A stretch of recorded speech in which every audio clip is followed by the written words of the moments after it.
nešto novo, da kažemo, posle zastave NTV-a, takođe iz zastave Tervo.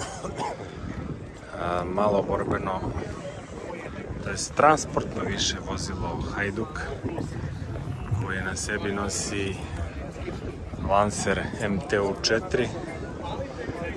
Nešto vrlo slično zastavi NTV, ali ajde kažemo za nijansu drugačije malo oblika, dosta niže i evo možete vidjeti otprilike unutra ima za komandnu jedinicu sa desne strane i levo su vozač i još tu pozadi mogu da kažemo dva vojnika da se smeste.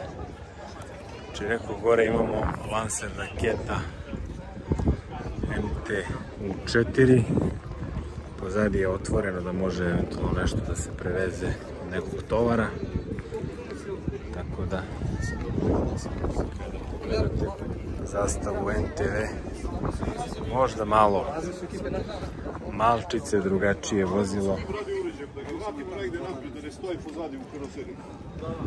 u odnosu na zastavu NTV, ali deluje da bi moglo biti od koristi.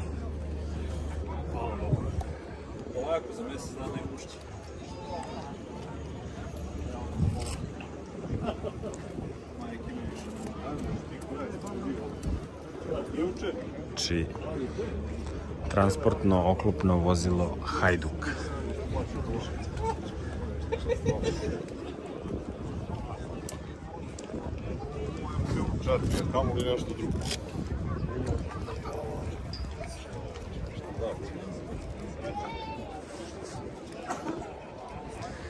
Ovako malo kad se odaljite, dosta zanimljivo izgleda, da ne kažem opasno.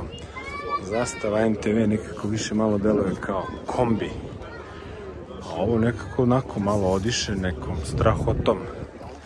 Kad bi ga videli sa nekim Dupsom eventualno ili sa ovako nekim Lancerom, može ovo solidnu štetu da nanese.